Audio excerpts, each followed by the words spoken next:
Sure. So it is so exciting to see this group of people here today. Your input is so critical to this process, and we've gotten a lot of input so far, and this is going to be a very important part of that as we select the next superintendent. So I just want to share a little bit about our goals in the process. So first of all, our goal throughout this has been to make sure that we have the very best superintendent in place, and then we have that superintendent in place by the beginning of the school year, which was key.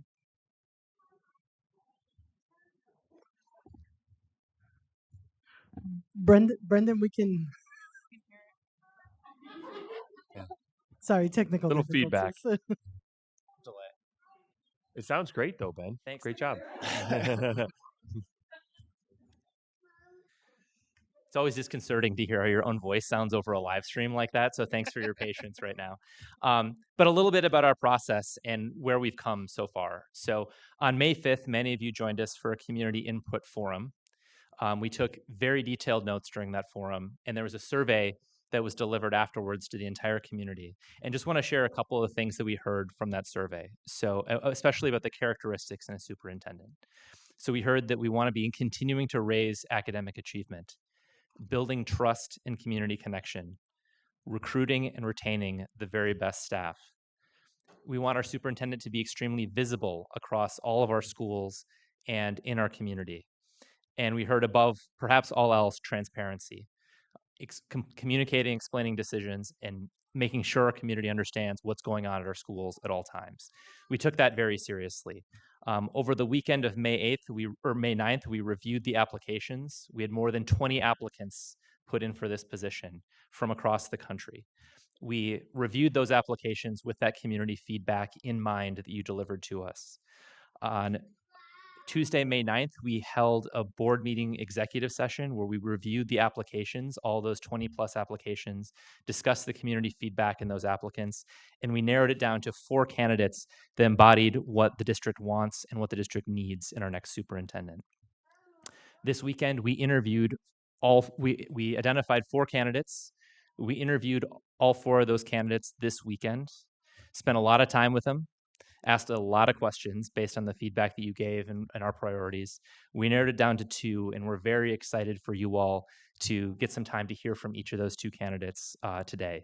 So there'll be a survey after this. There are QR codes on the table over there for you to fill out a survey about the applicants after this meeting. Please do that survey feedback tonight, because we will be reviewing that feedback survey tomorrow as we get into our executive session again, and have our final selection process tomorrow. So we're planning on discussing the new contract at our meeting on the May 26th, and our new superintendent is assuming duties on the 1st. So I'll turn it back over to President Ramos to talk about the format, and then we will introduce our first finalist. Yes, perfect. So thank you so much, Board Member Blink. While Board Member Thompson goes get our first candidate, we're going in ABC order according to last name. So just so you know, that's how we're bringing in the first candidate. But we're going to have 30 minutes. We have questions that were created by us as a board with the feedback that the community gave us. And so each candidate is going to have 30 minutes to answer all of these questions. And then after that first candidate is done, they'll walk out and we'll bring in the second candidate. We felt that this would probably be the best process for us so that we can truly hear responses. So our first candidate here is Mr. Felipe Carranza. Hello, everybody. All right. So for our first question, could you please introduce yourself and share what draws you to the role of superintendent of the Osborn School District? Is the mic on? Yes. This is my first time here, so in this space, I usually sit back over there. I have a very unique experience that I bring to the table. I live in Osborn. The values that you see there are values that I, as an individual, uphold, and this is what draws me to this particular position. Another thing is that Osborn has given me so many opportunities, and I believe from the bottom of my heart that it provides opportunities for all students. Education for me was a social equalizer. My parents immigrated to this country many years ago, and they came with a dream and a goal for their children. Their sacrifice meant so much to me. They couldn't they didn't have the words to vocalize that they were leaving their home to provide a better future for us. All they said was, Lo que te puedo dar es una educación. What I can give you is an education. And so that stays with me because I also understand that every child that walks through our doors deserves that opportunity.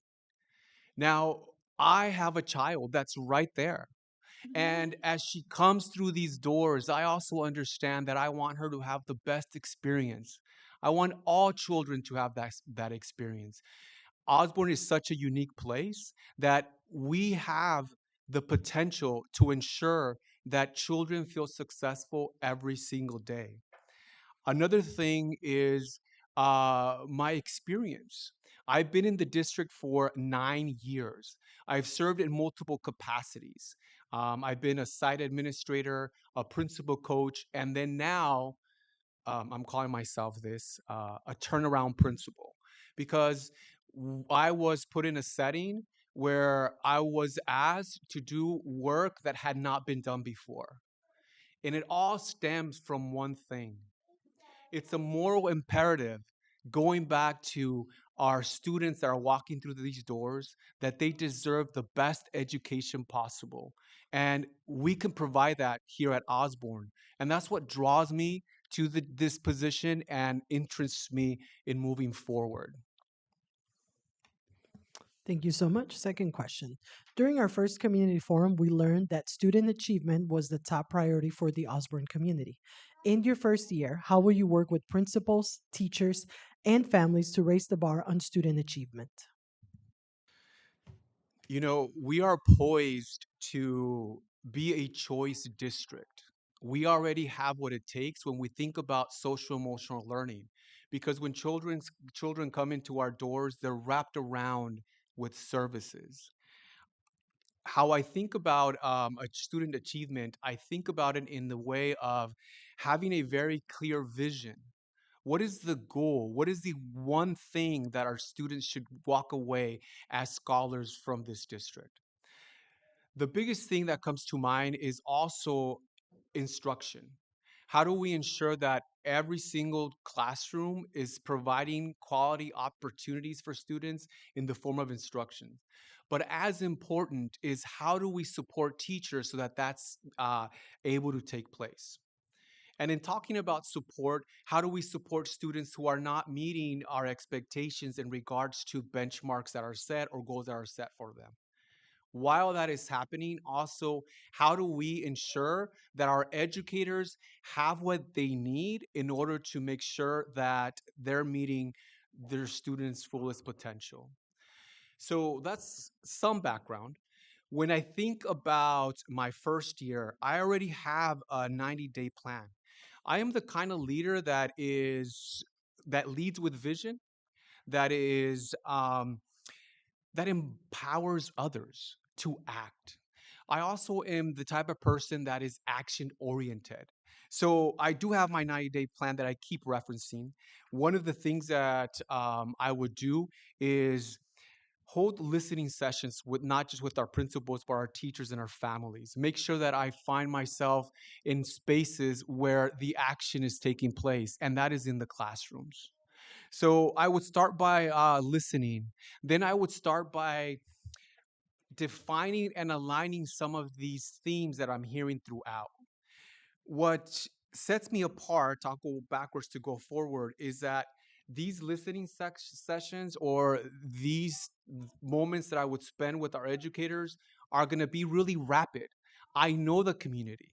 I will not be stuck in 3 or 4 months thinking, oh, let me find out what drives this school or what drives this administrator or what drives this teacher.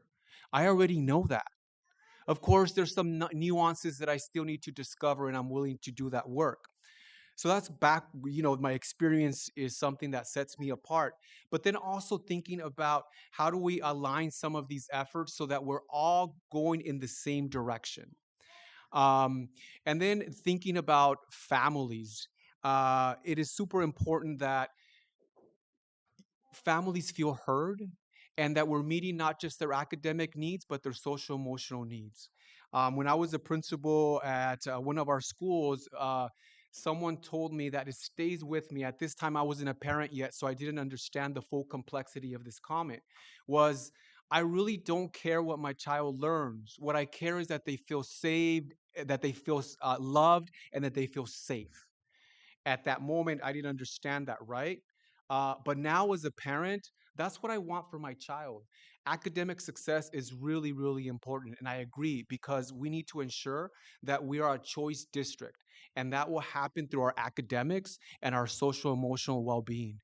So, my first year, I will be very, very visible. I will listen. I will align themes. And most importantly, I will activate. What I mean by that is I will act. You will see me everywhere.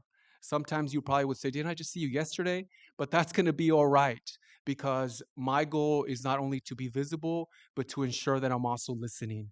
So, in a glance, my first year will be really ensuring that our alignment is aligned to the needs of our families and our students. Thank you so much. Our next question. Osborne schools each have unique strengths and identities, including programs such as dual language and Montessori, as well as strong arts offerings. How would you support and expand distinctive programs and opportunities across the district so all schools have a clear identity while ensuring all students have equitable access to meaningful learning experiences in academics, arts, and extracurriculars? I've been toying with the idea of identity. Since I started this process, I've been reflecting and thinking, what is our Osborne identity? If I was to ask you in the audience, would you be able to answer what would be our identity? And from those responses, I would be able to ensure that we're building and attracting people to Osborne. Osborne is such a unique and fantastic place because not only do we provide opportunities for students, but we provide opportunities for our staff. So, one of the things that I would consider is meeting with all stakeholders. When I was a principal at Encanto, I felt the need because of the community of expanding our dual language offerings. When I was there, there was only 2 classrooms. By the time that I left that campus, each grade level had 5 dual language classrooms. That wasn't my idea. That was the community's idea. That's what our parents wanted. There was a waiting list. So I immediately called into action the team and we came up with the plan because I know that in order to grow and in order to create these unique schools, we have to go slow to go fast. The last thing that we want is to look at a community and change it. But if that's not what the community is needing, then we need to kind of back up a little bit. And by that, I mean having conversations with all stakeholders, ensuring that we are providing the service that our parents are asking us for. All right, next question. Osborne serves a richly diverse community where many families speak languages other than English at home. How would you build and sustain a district wide strategy to meaningfully engage multilingual families? Not just communicate with them, but ensure they feel like true partners in their child's education.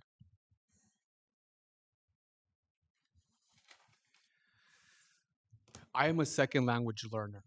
I didn't know how to spell the word what until I was in the 8th grade. The reason I bring that example is because there are so many missed opportunities in how we can connect with our families. At the school where I'm at, there are 22 different languages. Now you can imagine what that looks like for our whole Osborne community. One of the things that I would think about and make sure that I do is I would listen to our families. I can't come and say, this is what you need, because that might not be what you need. So it is so critical that I step back and that I listen. Based on that information, I need to create a sense of urgency. If that sense of urgency is duolingual or multiple translations, those will be those things. But that will come out of creating a united front, and by that I mean thinking about a guiding coalition, a group of people or parents and board members that can connect and see what are some of the next steps that we need for Osborne. In thinking about that strategy, of course, we would have to have a vision. What is the goal? One person or one school can't do it all. So, what is it that we would need to do in order to meet the needs of all individuals? So, after that consideration, we would have to think about what are some early, well, before that, excuse me, removing some obstacles and getting into action. What I mean by that is that if this committee or if this group of people decides that this is the direction forward, then we need to take action and remove any obstacles. The other thing that I would do is think about how families want to communicate. And from that, we would elevate early wins and then re engage and reimagine this structure. So the strategy that I would use is not a specific strategy. What I would say, we're going to have parent English classes for all families. Yes, we can do that. And yes, we've done that. And it's worked for a few families, and that's amazing. But how can we think globally about our community? So within the strategy itself, it would be more of a system strategy. How do we ensure equity across the board for all of our families? And that would be by identifying what is that one thing that we want our families. Is it translators? If that's it, that will be the focus. And then from there, going back to uh, creating a team, and then moving forward and ensuring that we have multiple perspectives and measuring our goals. All right. At Osborne, we expect our superintendent to be a visible presence not only across all 6 campuses, but within the broader community as well. How do you intentionally build and maintain that community visibility, and what does that look like in practice?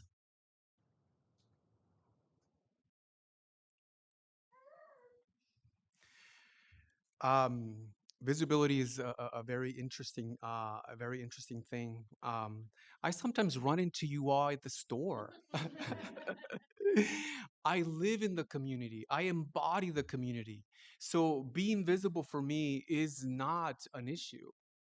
Um, Building a community or my idea, of course, is always to make sure that I'm accessible, that I'm listening, that I am able to invite parents and engage parents and community members, because this is your community.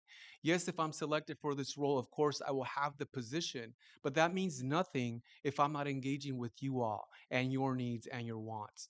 So I would intentionally ensure that my schedule is set in a way where I'm at schools every single day. It might be an hour, it might be 30 minutes, it might be, hey, how are you doing? Or it might be a strategic conversation with the school leader about how we're moving the school forward. Additionally, I would ensure that I'm everywhere at all school events, at all celebrations that are taking place, because it's super important that I am supporting not just teachers or students, but also you all. And being present is super important, I would say. The other thing about visibility is accessibility. How will you all have access to me? Being very clear and intentional about that process is super important, because sometimes we might think, and I've heard this from staff as I walk around campuses, oh, I was going to send you an email or talk to you, but you're too busy. No, I'm not too busy. My job is to be of service to you. So, with that in mind, I think that a lot of pieces will come into play, because not only will I be intentional about maintaining those community relationships and visibility, but that will be one of my main priorities, to listen to what are some of the needs that the community has and how are we able to meet those needs so that our students are successful. So, looking at how it will look into practice, I just be everywhere. All right. Do you have any final thoughts that you'd like to share with the community? um, I've shared this before, and I'm going to share it again because I think it proves a point of the urgency that we have now. I don't know if you know, but Osborne is losing enrollment. And I don't know if anybody has said that to you just straight on like that. I will be very transparent. I will be very honest and forthcoming, but I will also listen. I will also make sure that I'm there for the needs that you may have. My moral imperative has always been and will always continue to be to embetter the lives of children. Because as you know, children are 100% our future. And so if we invest in that, then we are investing in the success of our schools. I'm the type of leader that will go into action. I will listen. I will be empathetic. I will ensure that your voice is heard. I didn't share this, but I was thinking about our PTOs and how there is an opportunity to engage with them. Our families are already there. You are already here. How can we ensure, going back to that idea, that not only that you're heard, but that your voices are elevated into action? So one of the things that I would bring if selected for this position is vision into action. I already have my 90-day plan ready to go. It just needs to be approved by various people, by you, so that we're able to ensure that we're on the right direction. I'm the right person for this position because not only am I invested in the district, I am the district. Thank you so much. So Board Member Thompson will walk you out, and we will be bringing in our next candidate. Thank you. Thank you so much, Felipe. Mr. Carranza. Thank you all.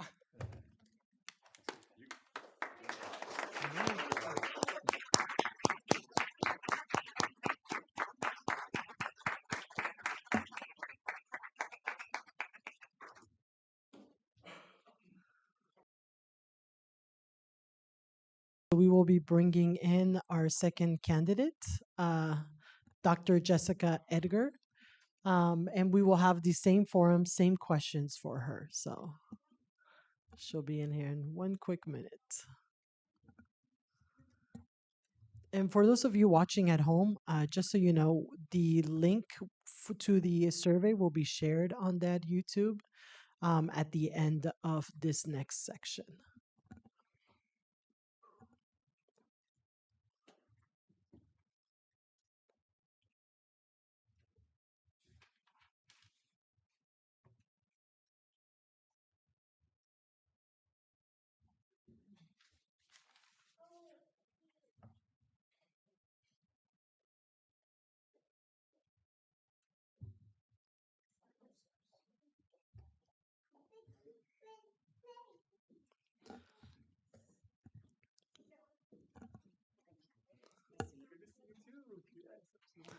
All right, and so we'll get started. And so just like before, we'll have 30 minutes to answer the questions. The questions will be on the screens as well, just so you know. So first question, please introduce yourself and share what draws you to the role of superintendent of the Osborn School District. Thank you. And thank you for coming out tonight. And for those that are viewing this online, my name is Jessica Edgar. I am currently the Assistant Superintendent for Pre-K 12 Teaching and Learning in the Chandler Unified School District. And what really draws me to Osborn, multiple levels. My previous experience was in Pre-K 8. I was a principal for 12 years in the Pre-K 8 setting. Ended up going to the district office, working in curriculum and teaching and learning. I've been in smaller districts. District 13,000 was the number of students, and in my current district, upwards of 49,000 and declining enrollment to about 40,000, a little bit under. But what's really fantastic about Osborn is that it's a smaller district with a lot of community involvement, fantastic programs, and also some great traditions that have been put into place. So looking at that number, I think there's a real opportunity for us to look at the potential, get connected, and really another thing that draws me to Osborn is that as a superintendent, I'd like to really work and be available and be on the sites too, because it's such a small district. Closeness and community should be at the foundational components of the district, and I think the next superintendent really should be able to be a part of the community and be at the schools and working with and collaboratively with the leadership and the teachers of Osborn. Thank you so much. During our first community forum, we learned that student achievement was the top priority for the Osborne community. In your first year, how will you work with principals, teachers, and families to raise the bar on student achievement? I love working with teachers, especially in the instructional area. It's something that I do currently, and it's brings me joy. And I know it does with our teachers too when they see the light bulb go on and see that the students are gaining that knowledge. So I've thought a lot about this. I have done this in in another district. So I think bringing it to Osborne will actually be a little more involved because of the size, which is fantastic. So in the first year, my plan is really I have a 100-day plan. In the first 30 days, I think it's very important for a superintendent that's coming from an external space to listen. Listen to what's going well at each of the schools, get to know the board members, the principals, get to know the community, have open forums for the community that are very informal, but are able, a space that community is able to share what they would like to see, what they like to have, and just get to know each other. I think that is definitely a benefit of being in the Osborne family is that there is that opportunity to really interact with the community and the staff. So that will happen in about the first 30 days. Just listen to the leaders, listen to the governing board, and listen to the community.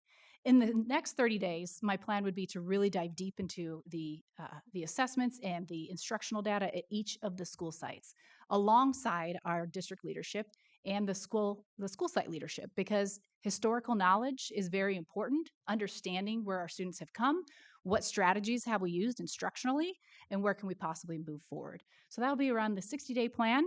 And then as we get into the 60 to 90 days, almost to the 100, that's when the formalization of what that plan might look like for instructional supports. Looking at, we have a strategic plan that's already created. It's something that does not have goals as of yet, but I certainly believe that the board and the school community, as stated in their community survey, is that we need instructional goals. So what are some measurable instructional goals that we can set, that we can measure, to be transparent to our community, and to also see that that need will be moved for instructional strategies and instructional improvement. My forte is really in the teaching and learning space with curriculum and instruction, looking at the data, assessing, making sure that we have the right resources that really have high impact, they're research-based, and really supporting teachers to see that they're able to meet their potential and beyond so that our students are impacted positively. Thank you so much. Next question. Osborne schools each have unique strengths and identities, including programs such as dual language and Montessori, as well as strong arts offerings. How would you support and expand distinctive programs and opportunities across the district so all schools have a clear identity while ensuring all students have equitable access to meaningful learning experiences in academics, arts, and extracurriculars? That is several questions into one. So I'm going to do my best to address every single component. I think the first thing I'd like to state is that something that drew me to Osborne is the programs. I feel the DLI pathway is a very strong pathway and something that could be built. I also feel that the Montessori, a public Montessori, is something very unique to Osborne, and that is something that also we can enhance. I know there's a new building, and just recently met the principal, and the reason I say that those are two choice programs is we're in the heart of Phoenix. And I have said this a few times, but I truly believe it that Osborne's a hidden gem, and there's a space for outside individuals and families to come to Osborne, to be drawn to Osborne. I'm blown away by the programs that we have here, the leadership, and just the thoughtfulness into each of the 6 schools. So I have expertise in DLI and working with my current leaders in my district. We were able to look at the DLI program that was already started in Spanish and in Mandarin. It was only in the elementary grades. It was since in the pre-K, we moved it to pre-K to really intrigue other families to come and stay with us for that pathway, but making sure that there is a pathway for DLI, including in the 7th and 8th grade, can be quite challenging. I was a former middle school teacher, and so I know how challenging it could be. So we ended up doing a 50-50 model and a 70-30 to really make sure that it worked, but we had a clear pathway, pre-K 8 pathway, and I do feel that that's something that we can do and enhance here in Osborne, because that will attract families. It's something that people look for specifically to come to those schools and be a part of those schools. Um, Equitable access to meaningful learning experiences in both academics, arts, and extracurricular activities. When I met with the teacher group, they asked a question kind of like this, because we have 6 campuses and they're all very unique with their programmatic pieces and unique needs. So in that 100-day plan, in working with the principals and understanding um, what the community needs are, what the data is stating instructionally, and just getting a bigger picture of what is going on at that school site is very, very important, including pieces and components about access. What are the access points? I think it's really important that we don't just look at the instructional pieces as access points. We also have to make sure that we have access points for students that may need a little extra, whether that be at home. I'm looking at my social worker friend that came to the teacher community forum. But there's so much more than just the instructional piece. We need to make sure that our students are coming with everything that they need, and if they can't, we're going to remove that barrier. So I think when we're talking about equitable access, it's about removing barriers. What can we do at a school site? What can we do with our community partners to remove some barriers? What can we do as teachers? And so that safety and inclusive feeling at a school site is very important, to see that we have the equitable access and equitable access to programs. I think that's important too. And when we get in the junior high school, some of those experiences as well, because those are very, very formative. Academics, arts, extracurriculars. I have looked in researched about your extracurriculars, how that is very important. So I would love to look at some data, whether that's climate survey data or the community forum survey data. I was able to look at that, so I'm hoping I can get a peek at some of those pieces about extracurriculars. What's working? What would you like to see? What would you, as a parent or a community, want to have at the campus? Because that's something we can do. We can see if there's enough people that want to do have an extracurricular, unique extracurricular, and see if we can offer that to also offer an extension of what is in the school day for that whole child, the well-roundedness of the extracurriculars too. Thank you so much. Osborn serves a richly diverse community where many families speak languages other than English at home. How would you build and sustain a district wide strategy to meaningfully engage multilingual families? Not just communicate with them, but ensure they feel like true partners in their child's education. I was actually asked this question, I believe, previously, and you go home and you think about all the different things that you could have said or would have said. But really, if I peel back the layers, I'm a mother, and I'm a mother of 4, and I'm actually a Mimi of 1, and that's very important to me. So I know how important it is to our families to raise our children in the public education system.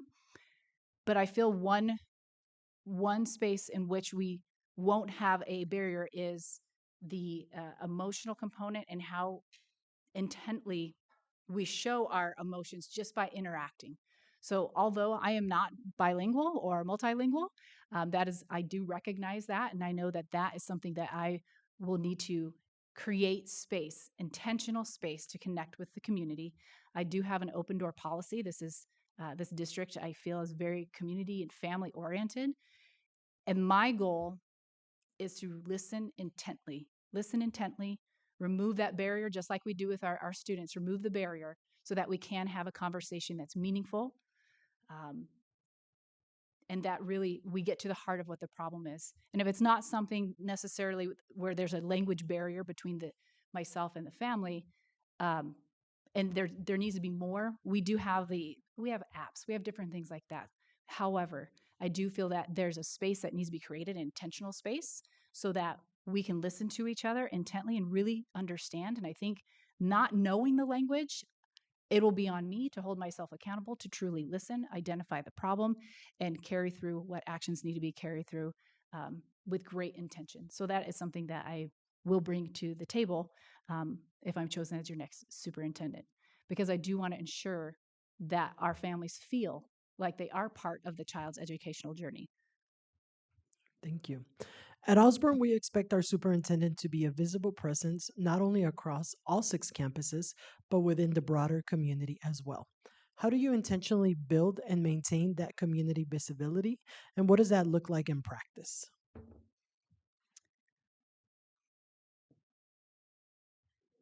I believe that leadership in general, especially in education, needs to be visible. I believe that the students at the school sites need to see their superintendent. The teachers need to see their superintendent. The leaders need to see their superintendent. And it's not just seeing, it's actually being active, having those conversations with the staff, but also being a member of the community, making sure that if there is something going on at city council that you're present.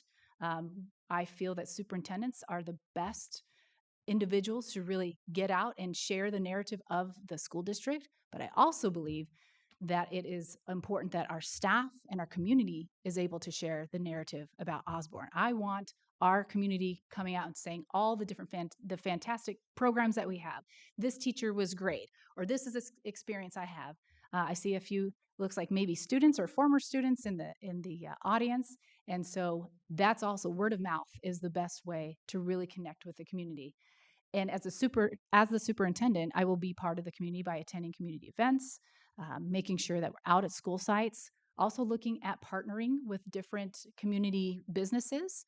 That's something that I do in my current district, and I really enjoy that because at some point in time, we're going to need to call on partners to help us, like a community.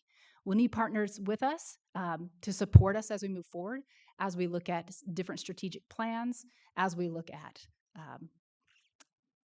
the enrollment shifts, absenteeism. It really does take a whole community to focus and support the educational journey. And so in practice, when I'm superintendent, I will be out at community events. We'll have community open forums to have those conversations, to maintain that visibility. But I do have an open door policy, and that will remain because I want to make sure that there's connections with our community and that they're authentic and not superficial. So being transparent and communicating will also be another space in which we can create that community connection. Thank you very much. And do you have any final thoughts that you'd like to share with the audience? That was really fast. Final thoughts. I was very intentional before I applied for Osborn because I think that the governing board members have a very hard job, a very meaningful job, and they're volunteers. They don't get paid. So being a member of the school board, they have a job to really find the person that fits with Osborn, the values of Osborn, and what the community is looking for, somebody who can move on instruction, guide instruction, be transparent, be visible. So I really commend the governing board and for the community members that are out and watching tonight, because on the outside looking in, it looks like that there's a lot of community involvement and a lot of care for Osborn. So intentionally, I applied for Osborn for many different reasons because of the uniqueness of the district, of the different programs, because of the size. I think that the size is actually a space with plenty of potential. I think that the size actually is a great asset. There's a lot of assets in Osborn. So I know that even though I am the external candidate, my heart is here to serve and be part of the community. And I hope that I get that opportunity to be the next superintendent of Osborn School District. All right. Thank you so much.